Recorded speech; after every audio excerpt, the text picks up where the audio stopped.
Okay, so for those that don't know, I really don't like the dive. I really don't like the dive. I'm skipping the intro, everything, to say I don't like the dive. They make lots of really bad podcasts. They have really bad takes. They're very biased towards NA native talent or talent that they perceive as NA native. Um, I just really don't like them. They make some really bad takes. Anyway, moving from that, they titled the video like this. I was like, what on earth are you on about? Do you know anything about who Bjergsen was as a player in terms of like his performances internationally, how he played the game? Do you even know? Are you even talking about anything outside of skill? Like, this is a shit comparison. Jojo versus Bjerg, two completely different players in so many ways. Whether we're talking stats, we're talking ability, we're talking playstyle. Very different players. Sure, Bjergsen in his early days, sure. Recency bias, sure. But Bjergsen is not that guy. Bjergsen and Jojo, very different players, right from the off. Anyway, so we'll let them talk about it. We'll let them give some context, and then I'll tell you why they're wrong, basically. So yeah, I will mute myself unless I have something to say, in which case I will pause them. I will be playing the video on 1.75 times speed for the sake of time. If you want to slow it down or you want to watch the actual video, I should link it down in the bottom, or you can just slow down this video because I will make it quite obvious when I'm going to pause and talk myself. So you can just see my reactions slowed down if you want whilst they're talking, if you want to watch it in normal speed anyway. So let's get on with it. Talk a little bit about the top two. Obviously, there are going to be some Jojo detractors. He does have some games where he has silly deaths. But I will say, I have seen very rarely a player improve upon their weaknesses so quickly as Jojo. I think Jojo also had an off split, whether that was because of lack of practice or just whatever, I don't know. But he didn't do well in spring at all. But even comparing Jojo last year to this year, he has fixed so many issues. It is crazy. Like, he had the summit problem. He was mid-lane summit last split. Exactly, where he's just in a side lane, he's going to die. And this split, I feel like teams tried to prey on that so hard. They're sending 4 after Jojo, they're sending 3 after Jojo. They're constantly going to side lanes after. So I'm going to pause again. Oh shit, I just knocked my boom mic. Sorry if you had to hear that. But pause. The reason why he was getting caught in sidelights was not entirely Jojo's fault. It was because NA does not know how to 1-3-1. They do not know how to split push. Sorry, that just gets my nerves. Again, we'll go back to it. They're attacking him in mid lane constantly, and he really did not fall prey to that anywhere close to as much as he did in the past. And that is a hard problem to solve because that is this like instinctual thing where you have to feel that you're doing the right thing. And I think the fact that he had that improvement, he maintained some incredible levels of dominance in mid lane 1v1s, which was pretty astounding. And he was managing to do that in a split where I think it could have been pretty easy for him to just kind of give up, because 4 out of 5 of the members of EG got wiped. They were going towards what was going to be basically a budget roster. They lost their superstar, jungler, and the pairing that a lot of people kind of give credit to Jojo for succeeding with. And he's having to do shot calling. He's having to take on a lot more responsibilities in the game.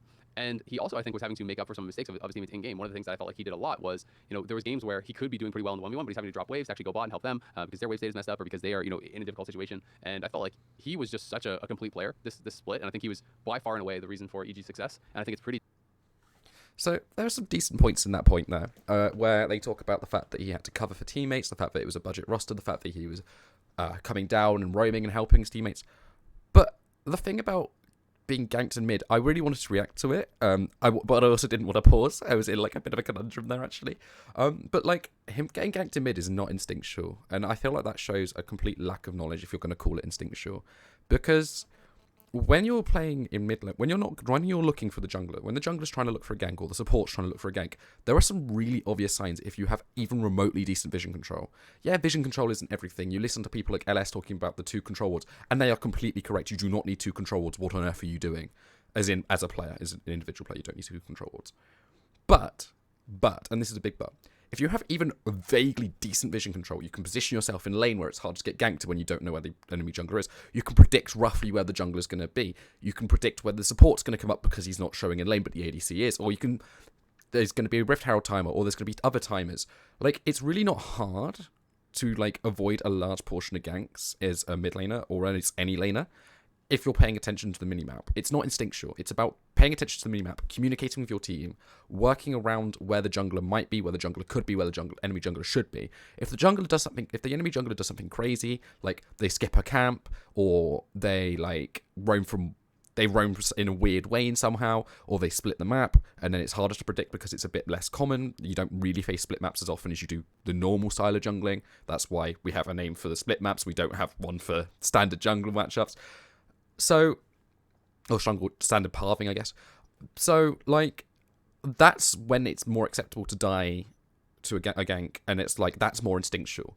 But otherwise, it is just paying attention to where a jungler might be, where a jungler should be, where a jungler could be, what the jungler is trying to do. You have to think about what's the enemy team's win con as well, because they're not going to gank you if they're not going to get an advantage out of killing you. Like, obviously, yeah, you do get a small advantage, but is it more advantageous to get an Ornn ahead, or is it more advantageous to get a Jace ahead? Like, if you have a Jace mid laner and you have an Ornn top laner, and the Ornn is playing into another tank, so there's no reason to try and get your top laner behind. They're obviously going to gank the Jace if in a preferable world ahead of ganking that Ornn, because getting the Ornn ahead doesn't mean anything. The Ornn just wants XP. The Ornn does not care about gold. The Ornn just wants to get his Ornn item, get to the point of Ornn items, and if he gets gold as well, that's an added bonus. The Jace, however, really wants to get ahead, because if you can accelerate the damage of the Jace, that's going to massively aid your team in terms of trying to win the game.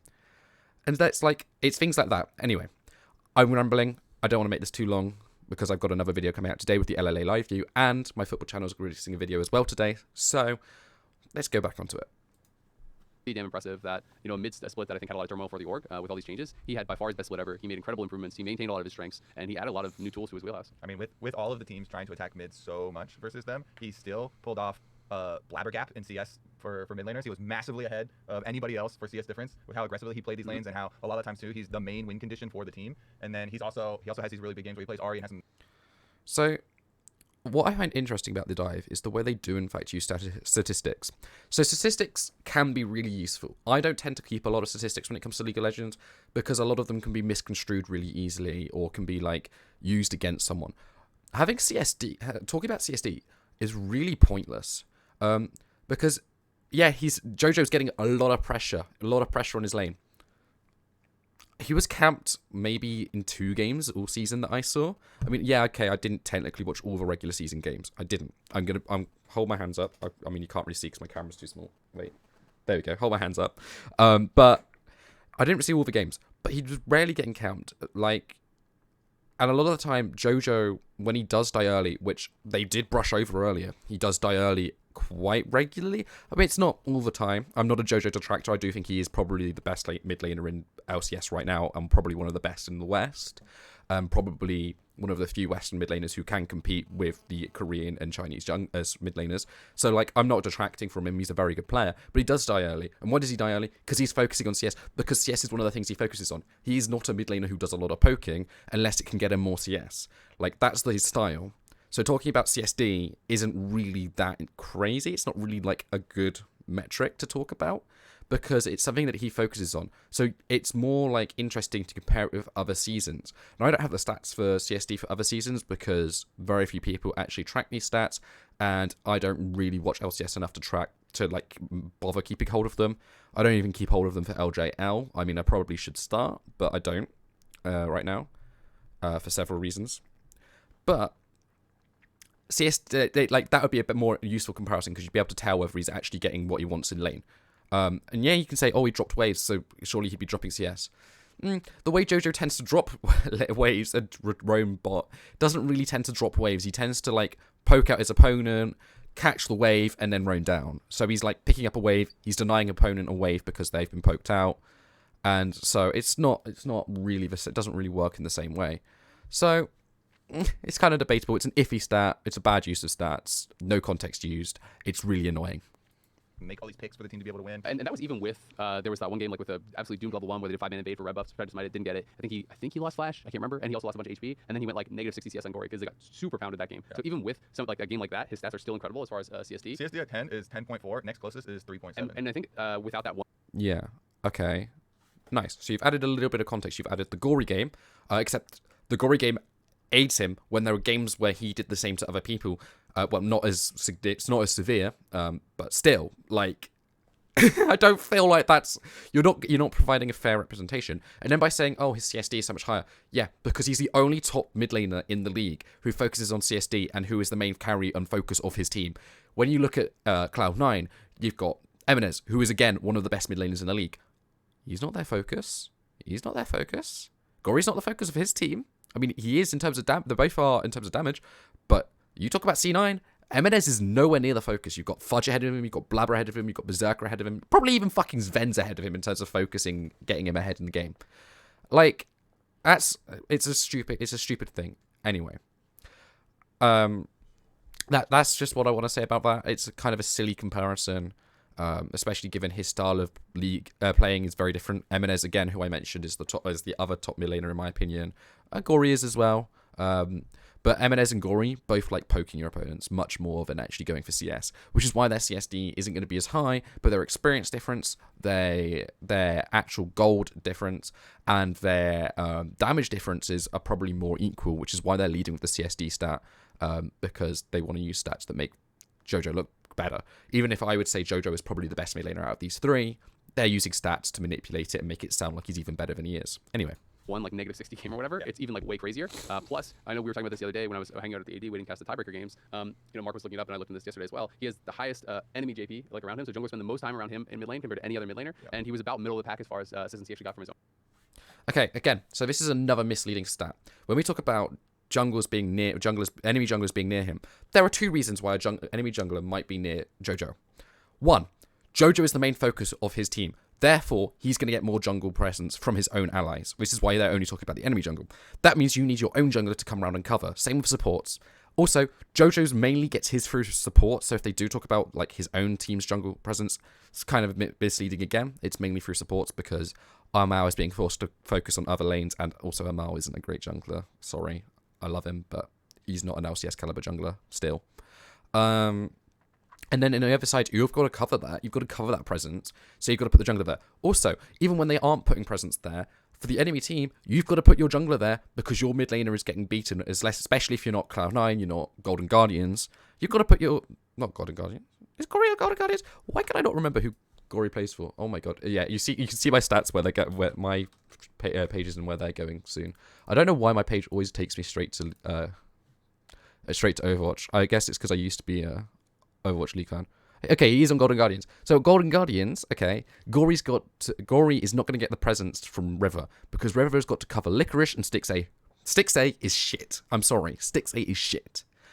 I could play better than Stixay, and I'm a support player who doesn't even deserve to. He's not an LCS caliber player by any stretch. I'm not an LEC caliber player. I'm not even EMEA Masters caliber player. I'm better than Stixay at ADC because I don't get hit by every single skill shot. Anyway. Points. Anyway, we'll keep going. Calm. It's just the dive. They always have shit takes. His own junglers as far as jungle proximity, so it's like by all metrics this guy's being attacked constantly. He was also the highest enemy support proximity of any mid laner in the league. Like team's entire game plans is screw Jojo, stop Jojo, and they still can do it. And because his team's priority is around him. So of course the enemy priority is going to be around him, especially when you're one of the top performing teams in terms of the league table. Of course that's what you're going to fucking do because your enemy team feels weaker than you because they're out of form. So they're going to react to you rather than dictating their own pressure because all LCS teams are fucking shit when it comes to investing strategies. Actually, no, scrap that. All league teams are shit when it comes to creating new strategies, and so they just react to the enemy team's win con. And when they're worse than them, and when they're better, then they do their own win con, and when they're equal, then they kind of react to each other and also do their own win con. I hate it. League of Legends needs to get better at this. League pros need to get better at this, and it really annoys me. It's one of the things that annoys me most about League of Legends. I want to point out because the stats don't universally mean the same thing.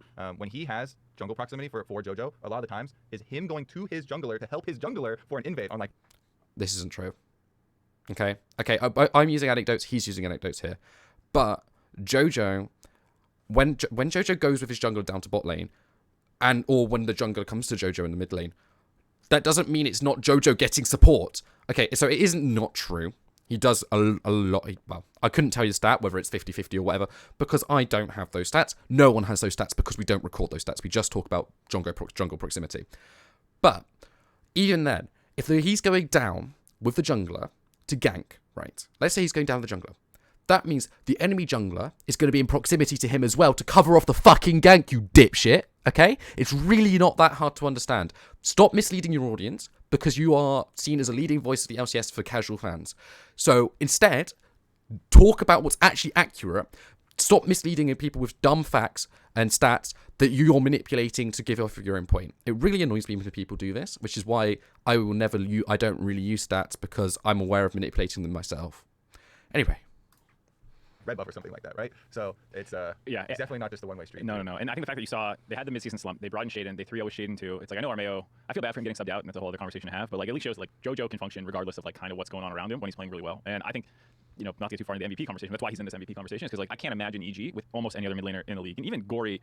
Like I don't know how he would function on this particular team, just because it's clear language issues would arise and stuff like that. Whereas like the Golden Guardians, who is the second team All-Pro mid laner, I think is also insane. I think that he is one of the best playmakers in the league, working with River and Huhi to get stuff done. I just don't think you could actually translate anyone into Jojo's shoes and expect this team to be top 3 like they are. Yeah. So I'm sorry, but Vikla, had he not got the LCS brain rot, would have performed better than Jojo in this lane, in this team. It's true. Caps would be better. Perks would be better. Jojo is still a very good mid laner. Okay? And he's top 10 comfortably in the West. Comfortably. Top 5 probably comfortably in the West. But that is a bullshit statement. Gory would have performed just as well in this role. Differently, but just as well.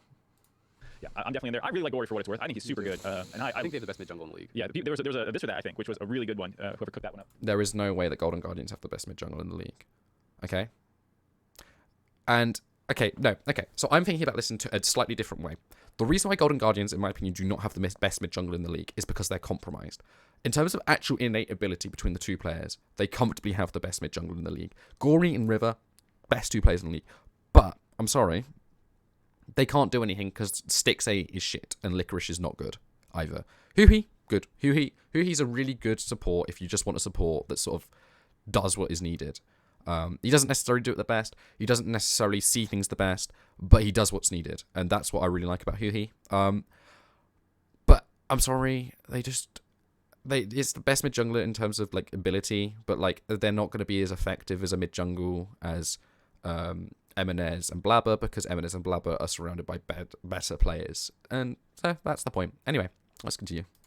Compliments to the producer. Compliments to the chef. Yeah, that was really good because I agree. Yeah, the mid jungle and even mid jungle support of Golden Guardians. Yep, best in the league. Yep, and the Golden Guardians is legit really good. And yeah, I do think that Gory had a really amazing split. And I think if you like just transplanted this split that he had into, I don't know, like the last 6 splits or something, he probably would have been first team like 3 or 4 of them. You know what I mean? Like it was a pretty exceptional split from Jojo, I think, to kind of knock him down. So I don't think it really takes away from the accomplishments that Gory did have, because I think he had an incredible season. Yep, definitely agree. Moving on ahead to 80 carries, my top 3. So they seem to think that if Gory had this performance, he would have got first team All-Pro in previous splits. I don't think that's true. Not because Gory hasn't had a good performance, but because voting in general tends to be shifted against imports or perceived imports. So like when Bjergsen was at the top, he would often get votes because he was the best NA talent. Why can't I not work out where the camera is? NA talent. So yeah, I don't think that's true. Anyway, let's continue. It's gonna be controversial that Jojo wins. I don't feel like it should be. I feel like probably most people are gonna vote him or Blabber. I don't feel like there's really much of a chance of a third person winning, just based on just being real. I think Berserker might get some. That is a delusional take. I'm sorry, but that is a delusional take to say that those two are by far and away the best. The only reason you would even say that those two are by far and away the best after like trying to pick up competition in your league, like the last. Like the last 5 segments, because they do it for each role, have literally been like them going, oh, First is pretty good, but he's got some competition. Like, oh, Jojo's the best mid laner, but Gory is not far behind. And then they go, oh, yeah, Jojo, Blabber, common sense, living in the real world, best 2 players by miles. So it sort of shows you what the integrity of the dive is. They don't really talk logically. MVP, I'm not going to actually wade into it too much, but I just thought I'd comment that quickly. Votes from carryover from last split and stuff. I think a bunch of people might get votes, but no, I think the 2 obvious candidates are Jojo and Blabber, and I think Jojo saved his MVP candidacy with the 3-0. I agree. I think if they dropped any of those games, well, they were on a 4-game losing streak. If you end on like a 7-game losing streak or something. I mean, but I think they had a really easy. Using team win rates to talk about MVP just shows that you're stupid, because it means you're relying purely on stats. The MVP can be on the worst team in the league. Like, let's say G2. No. Let's go out of esports. Let's go into football, because that way I'm not showing like a bias that people don't know I already have. So let's go Chelsea, right? Chelsea, my football team. Let's say we got relegated this season, is in last season that just went, and you had to say, oh, and you had to say, let's say not Raheem Sterling. Let's say I was going to go for a Chelsea icon, and I literally said fucking Mason Mount. Stop, I'm gonna cry. No, let's say Kante. Let's say Kante didn't get injured. Kante scored a couple of goals, got a couple of assists, was as good as he always is in defense. No, Thiago Silva. We'll go Thiago Silva, because that's actually based in the real world. Thiago Silva, one of the best defenders all season, as always, was brilliant, loved by all the fans, one of the most popular players. Oh, I just hit my mic, sorry. Then I'm getting passionate because I'm talking about my football club, and he did everything. I'm losing my point. Oh yeah, I know, and we got relegated. Right, Thiago Silva is still going to be one of the best players in the league. You can't talk about MVP and go, oh, yeah, team lost. No, he's still valuable to his team. He's still the most valuable player to his team. Like, that's a stupid point. That doesn't make sense. To say that a team you can't be MVP if you lose 4 games on the bounce is stupid. Sorry, 7 games on the bounce as it would be in this situation is stupid. Wins do not qualify you for a good player. Although we will be talking about a situation that kind of sounds like that, similar when we talk about the Bjergsen versus Jojo comparisons in a minute.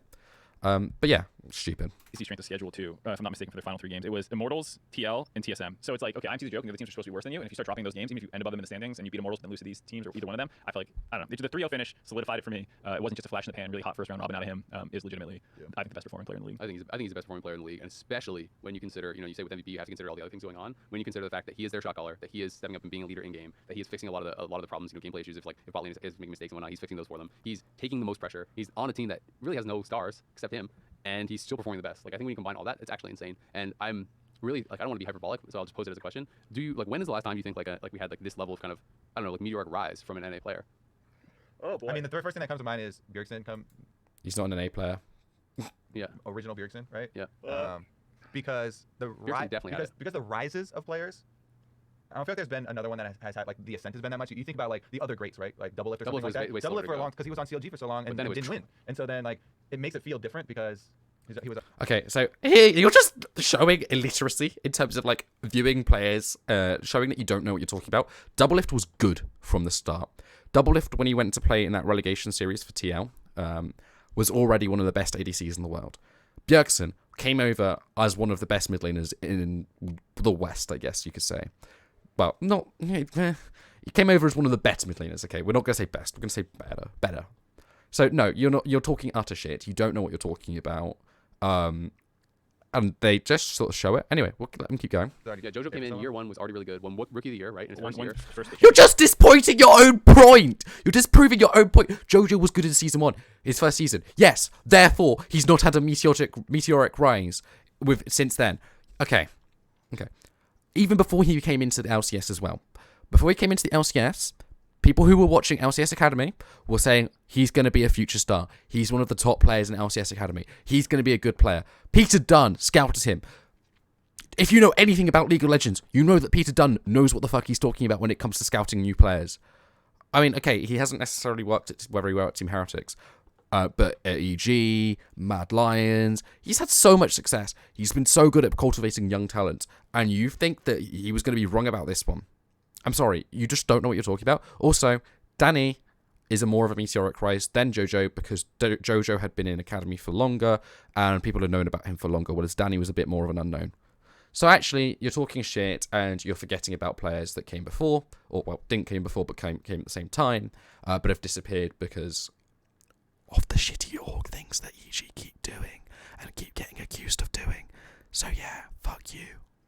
One championship, and now is I think he's going to win MVP in his second year. Yeah, I mean, at Flint Spring, though. I think there's been other players who had that flash in the pan. Like Tactical, for example. I know people are going to meme this a little bit, but he subbed in for Double Lift, did a really good regular season, had a good playoffs. I don't think it's close either. But no, okay, Tactical is actually one of the best comparisons you could have given because he came in for Double Lift as a Academy player who had a little bit of hype, not a lot.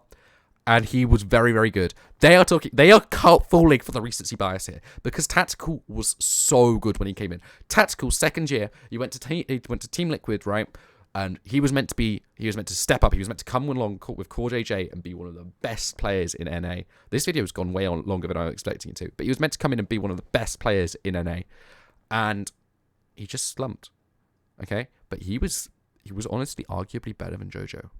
He was honestly arguably better than Jojo. And it was definitely a more meteoric rise because no one really knew him. I didn't watch as much NACL, so maybe I'm a bit out here. Maybe that's my own personal bias. Let me know if you know, if you're more aware of it than I am of this.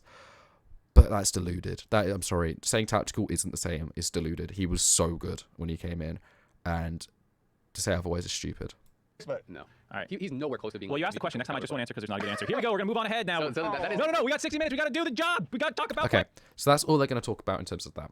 So let's talk about why Jojo and Bjergsen are so different outside of just performances. It was outside of just talking about the way they play. So Bjergsen, okay, he used to be someone who could play aggressive champions, and then he became someone who could just play mages. Fine, that comes with age, slower reactions, whatever. I'm not going to hold it too much against him. But let's talk about something defining. And that's going missing in the big games. TSM and Bjergsen. Bjergsen was the only common factor amongst all of TSM's international failures. And why was that the case? It's because he was constantly scared of playing big games. Whenever he played against the top mid laners, he just couldn't do it. This was one of his most successful tournaments. And guess what? As soon as he played one of the best mid laners in the world at the time, they got destroyed and he looked like shit, despite playing some very solid champions. Like, as soon as he played Pawn, man got scared. Then we go on to the MSI the following year, I think 2015. I didn't actually see what year it is. They finished 5th. They underperform. They lose to Fnatic. They lose to AHQ. They managed to beat my boys Besiktas, my Turkish team, for those that don't know. I do have Turkish relatives, which is why. Big up the Eagles. They lose to AHQ. They lose to EDG. Pawn again slapping his cute little ass. Febiven. Faker, obviously. Like, as soon as he comes against the top players, destroyed. 2015 Worlds. Again, they qualify as a Pool 2 team. Oh, look, they went 1-5, losing to LGD, Origin, and KT Rolster. Like, they got slapped. Again, because he didn't perform against the top mid laners. Again. 2016 Worlds. Pool 1 this time. Guess what Pool 1 means, boys? You're supposed to be the best team in your group. You're with Splice, who were a Pool 3 team and weren't that great out of the EU.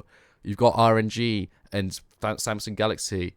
Be thankful you didn't get EDG, Rocks, Tigers, right? That's what you're supposed to be. Oh shit. You didn't make it out. You failed again because you were scared of the good mid laners. 2017.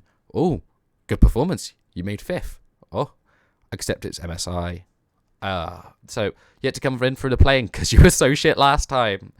Of course, you get into the playing knockout stage where you beat GAM. Well done. You beat a fairly solid team who had some fairly good players. They had Levi. And then you make it into group stages. You lose to fucking Flash Wolves. Embarrassing. Again, plays against the good mid laners. Again, loses. 2017 Worlds. Look at this. You have to scroll down to Nightfall Effort to find him. Again, look at where he comes in the group stages. Doesn't make it out. Loses to that Misfits team.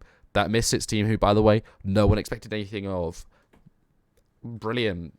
2020 Worlds. Oh dear. Oh dear. We're getting to his peak now.